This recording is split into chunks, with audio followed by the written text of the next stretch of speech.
Welcome, ladies and gentlemen. This is Austin here, coming at you guys with some more StarCraft 2 commentary. This match in particular going to take place on Daedalus Point, and it will be contested between our Red Zerg on Team Roccat. It is HyuN, and our Blue Terran at the top left. It is TaeJa. This game in particular is from the WCS America Season 1 2014 Round of 8, and it is game number 5 between these two players. I don't know the map score going into this.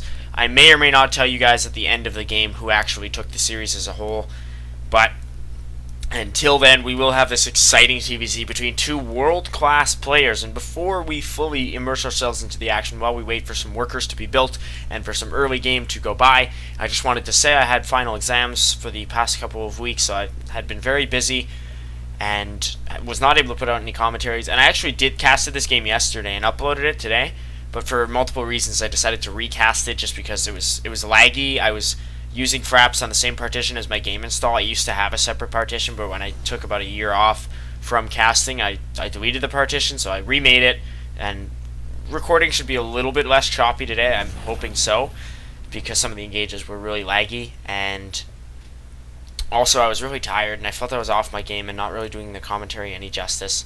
So that is why I decided, hey, why not go at it again, see what I can come up with, see how it turns out, and hopefully it is upload worthy. I never want to have a particularly bad video on my channel. I never want to think, oh, I'm not proud of that content, because then if somebody stumbles upon that one video, and chances are very, very high that you're just stumbling on this video from whatever depths of YouTube, I want there to be a good impression at all times. I don't want there to ever be videos where it's like, oh, I could have done better. Or, I mean, always I can do better, but I don't want it to be something that, it's just it's below what the average quality of my videos are.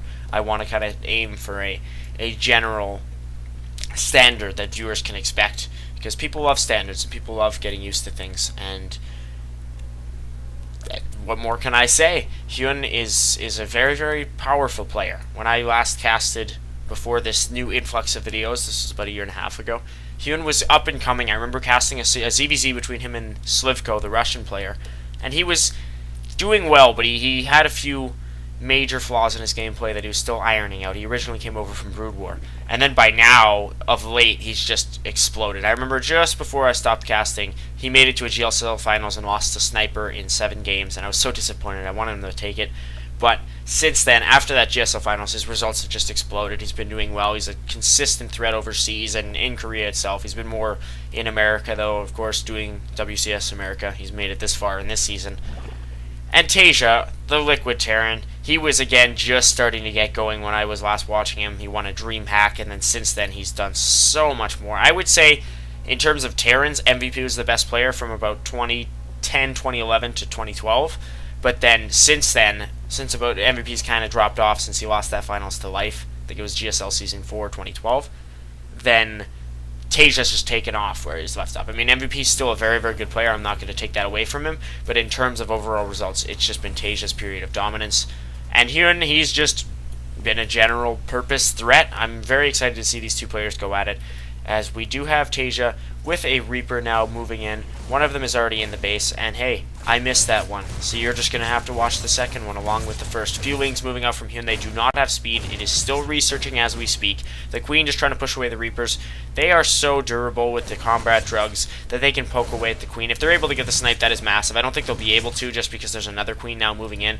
But just the fact that they're maybe pulling it away from an inject, or at least distracting HyuN temporarily to micro it so it doesn't die while he's injecting and building drones and getting upgrades. Generally, it's a useful little tactic that you're going to see TaeJa put to use. HyuN himself has not really gone for any counter pressure. He is building 2 command centers at once. One of them is his natural, and the other one is his probably going to be a provisional macro CC until he fully is ready to expand. Doesn't have too much of an army behind this. He is building a few HyuNs, and one thing I've noticed that I will say here about TvZ, just in general, this is a very, very general analysis to do with TvZ over Wings of Liberty and Heart of the Swarm, is that it's generally been defined as whether or not the Terran can inflict enough damage with some of the early game units and follow it up with a sufficient push. You see, I find at least, you see a lot less Zerg-based harass than you do Terran. You'll see Hellions, you'll see Reapers, you'll see all those necessary pushes onto creep, trying to stop the creep spread, trying to kill some drones. And then if the Zerg is able to sufficiently respond to that and not really lose anything, then they generally have the advantage in the game. Of course, there is going to be a little macro phase after if it gets to that point, but some Terrans win the game outright with some good HyuN play or with some good Reaper harass, generally more with the former, because HyuNs can inflict a lot more punishment on drones, especially as Hellbats as well. So I find that's how the matchup has been defined, because if the Zerg is allowed to thrive without losing drones or coming under pressure from Terran means of harass, then they're going to be unbeatable from a Terran point of view. But if the Terran does what TaeJa's trying to do now and is able to fend off the Zerg and prevent their creep spread and hinder their third and fourth expands, they're in a very good spot to take the game. And if they can come multi-pronged drops and other forms of mid to late game aggression and pushes, then they can take it. I just find that's a general benchmark. Go by how the harassment has or hasn't gone to tell who has the advantage in the matchup. I mean, yes, that can be applied in a more general sense, but in TvZ especially, just because it depends on the Terran, and usually you'll see the Zerg surprisingly go from a little bit more of a defensive point of view, where in other matchups they may be on the aggressive. So this Reaper just going to escape the speedlings there with 15 health. That will regenerate all the way back up to 80 in time, which is so very useful. As I pointed out before, but didn't actually say, HyuN is getting Lair Tech. He has merely Lings at the moment, so it'll be very interesting to see what kind of tech he goes for from here. He has his double Evo chambers on the way, while his blue Terran opponent is getting a starport, building a reactor on that factory. So he's transitioned out of the reactored HyuNs. The aggression is kind of going to take a little bit of a pause, or at least just continue with the units he does have. He's got a nice HyuN count of 6 at the moment. I think TaeJa is just going to kick it into bio high gear. He's going to try to build Marine Marauder Medevac, the classic Terran bio that's withstood the test of time, and he's going to try to hold this third expansion. HyuN, to get a fourth or not to get a fourth, right now that is the question for him. He's getting a Spire, very interesting, and we'll have to see what he's going to accompany with. Okay, a Baneling Nest, so he's going to have Ling, Baneling, Muta, which very, very potent combo, extremely mobile, and it's fairly solid against bio. Depends how you're able to take out the Marauders, because they are a pain for... Well, it is a bit of a balance, because the Mutas will take out the Marauders, then the Banelings can take out the Marines, and they both cover each other. But again, it depends if you're able to pull it off, because if you can't take out the Marauders, your Banelings are going to hit them and waste their lives. But if you can't take out the Marines, the Mutas are going to die. But it does give HyuN a lot of opportunities to harass. It does give him a lot of mobility, like I said, especially if he's able to spread this creep well, as he's trying to do. TaeJa here just trying to capture the Zelnega Watchtower on the left-hand side. So now HyuN is getting a fourth. I was just going to say to get a fourth or not to, because does he want to go for a 3-base all-in with whatever tech he's deciding to get, which is Ling, Baneling, Muta? I thought that's a possibility, but smart of him is going to get the fourth, and he probably will still go for a 3-base push-out, just not as much of an all-in as I may have thought he would consider. 3 queens here, just slowly spreading creep. A lot of tumors there for HyuN, which it doesn't spread the creep as far right away, but it gives him a lot more opportunities to do so. He can widen his horizons on a horizontal point of view after enough time, and it's harder for TaeJa to kill. There's just more tumors supporting the creep. Our blue Terran is going to move in now and try to take out the fourth. I believe he will succeed. HyuN is going to move in quite desperately, and TaeJa has the opportunity to pick up if he wants to. I think he will have to, but we'll see what he does. He's just waiting there and not quite doing anything with these Marines. Should focus the hatch, and even if he throws away the Marines, doesn't matter, but he does both. He takes out the attacking force and kills the hatch both. That is going to be a thorn in HyuN's side for quite a few minutes now. He's going to have to reestablish the hatch and maybe even consider going for a more aggressive 3-base push-out, because it's going to take even longer for him to get back on that 1-base advantage that Zerg should have on other race opponents. Okay, it's getting a little bit choppy here. My apologies. Hopefully it does not affect anything. Couple HyuNs getting taken out there, and the Lings are going to get a surround on some of the Marines, but nice pickup there from TaeJa. We'll have to look at our units resources lost tab. Significant disparity there. 2,000 resources, 76 unit difference when I last closed the tab. So that is very, very good for TaeJa. He's even ahead in population. My apologies there. My mouse just kind of drifted. But we did see the Banelings connect with some of the Marauders there. And hey, I would say right now TaeJa's at an advantage. HyuN goes right away to establish the 4th base, and TaeJa's not getting a 4th of his own. But it doesn't matter. Zerg should generally have a 1-base advantage against non-Zerg opponents. And HyuN doesn't have that. He has pretty good production capability. He does have 9 mutas and 2 for the ground units and 1 weapons, and that was a total mouthful. But TaeJa is just looking great. He has his bioforces streaming out. He has 3 mining bases. He has 7 fewer harvesters than his opponent, which is, again, a little bit too small of a gap than HyuN might want. And he's got 2 of his own, so he's staying on par for upgrades. He's also getting that 1 vehicle and ship weapons. along with some Widow Mines too to support this force. So I'm saying right now HyuN's a bit behind. He's not out of the game by any means because he's Rockhat HyuN. He's an amazing player and he's capable of things that any lesser SC2 individual is not capable of. But so is TaeJa. That's the thing. That's what you have to take into account when you're watching such a high level game. One player might be able to come back against anybody else but the person that they're against. So we do have that Drilling Claws coming for TaeJa and a fairly late Concussive Shells along with Burrow for HyuN. So just upgrades on both sides, to be honest, right now. A little bit of a Banewing detonation missed by me, but now we see the aftermath. A couple supply depots low, but TaeJa immediately going to move to repair that, so he's not supply blocked in the least. Here is this Ling Muta Banewing force out of HyuN. Not too intimidating at the moment, but it depends how it's used. He's got a couple of overseers in there just for the Widow Mines, I presume, and he is going to try to he does take one of them out. Another one is able to get burrowed, or yeah, you can't really say entrenched. I guess you have to use the term burrowed for Widow Mines. Is that correct? Let me know in the comments. 2-2 going to finish at the exact same time for both players. Another command center being built for TaeJa.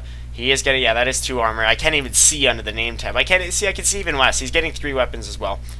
I would say the upgrade differences, of course, are negligible. I'm just stating the obvious here. But it is all about the army count. A lot of Banelings being detonated just on supply depots here. The bunker is kind of left undamaged, finally destroyed. I would say that's a bit of a waste of Banelings. It's gonna throw TaeJa off. He did pull his workers away from what I know, and didn't lose too many. But we will have to check in our tab here. My apologies, just gonna check. There we go. Okay, wrong keys. That was just our army supplies. I'm sorry.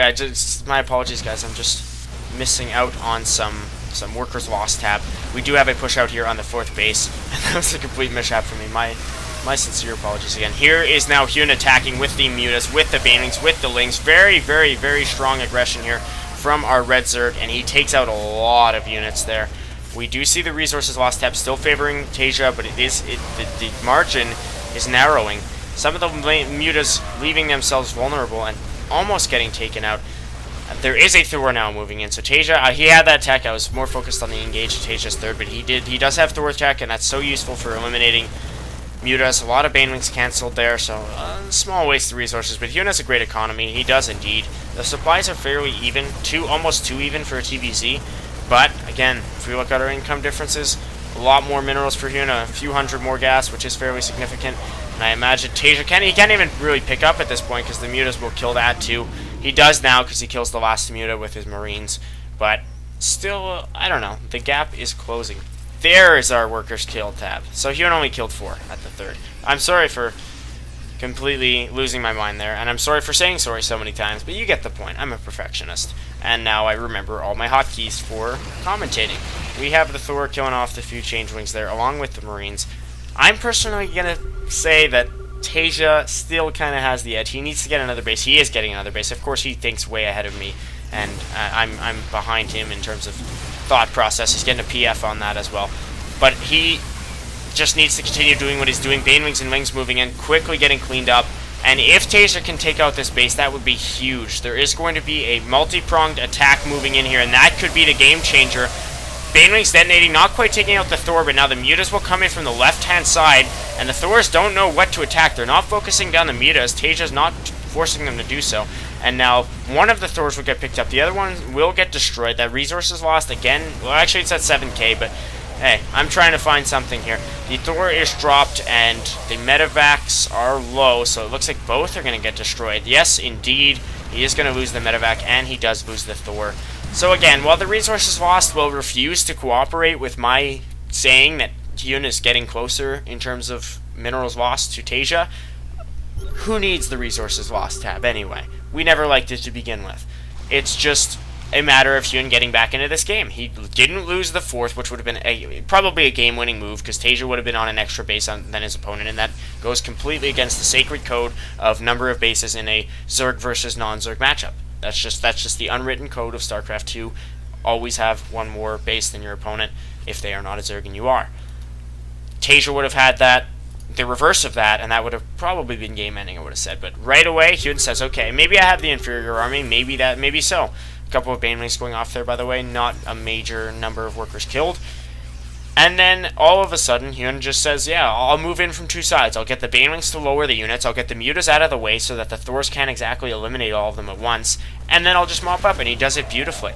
And he is now getting 2 more bases at once. He's getting a 5th and a 6th base. Extremely late game thinking out of him, and that'll prolong him so much more in this game. TaeJa just kind of wants to at least push him back or hamper him at the moment and maybe just think about ending the game. But he doesn't have the means to do so. HyuN has great tech to respond to his opponent's buyout. TaeJa hasn't gone for a major transition. He doesn't even have that many Thors on him right now, if any. None at all. And so he doesn't have much to deal with the mutas. Yes, he has his Marauders to soak up some of the banelings, but it's kind of like late game TVP. It just comes down to how you micro it. It comes down to, so the base in the top right is killed by a drop. I'm missing all these small things, and for it, I am sorry. Still trying to get back into the groove of catching things. But it doesn't really matter that much, because the 5th is still virtually completed out of HyuN, and this was just kind of a greedy expand up in the top right that kind of belongs to TaeJa. I mean, it's a 6th base either way, however you look at it, just like the bottom left. A bit of poking coming out of TaeJa. We have a lot of units all over the map. Some more lings in the top right. I'll have to shift over. I'm not even looking at the game right now because I'm so paranoid about being a horrible commentator yet again. We have a little bit of a poke out from TaeJa, but he realizes he can't quite take this. The muta count is up at an impressive 24, very, very high at the moment. HyuN is maxed out, so that comes to the point where the Zerg says, hey, I might as well just sacrifice these units because I can, because I have the resources to replenish them. It's all about remaxing, and no, I'm not talking about the mortgage company or whatever you want to call it, you know, when you sell your house, remax, yeah. We're not talking about them, we're talking about remaxing Zerg. So HyuN is now going to move in here to the main base, and I don't know if TaeJa can deal with this. His ground army here is trying to fend off the banelings, and it might be that they will, but hey, HyuN has the base in the top right. It is coming under some aggression from TaeJa. I just don't think the Blue Terran has the means to win this game. He doesn't really have units to deal with all this multifaceted attack from HyuN. His drop gets fended off. His attack on the 5th here is getting fended off, and his 3rd base is getting destroyed, which puts him on 3 bases because now he only has 3. He probably doesn't even have the main mining that much, and he really doesn't. So I'm ready to say this is HyuN's game because hey, TaeJa really is behind at the moment, and I don't know how HyuN did it, to be truthfully honest. He suddenly just turned the game around. TaeJa was looking great, he was playing great, and then HyuN said, nope, I'm just going to win this engage with less units, and I'm going to get the GG like he does right now. So guys, I hope you enjoyed that nice little TvZ. I made a few mistakes, of course, but do forgive me for that. I'll always strive to be better in the next game, and the next game after that, and the next game after that, and blah blah blah. But, all in all, I enjoyed it, and I hope you did, and I will see you guys next time. Austin out.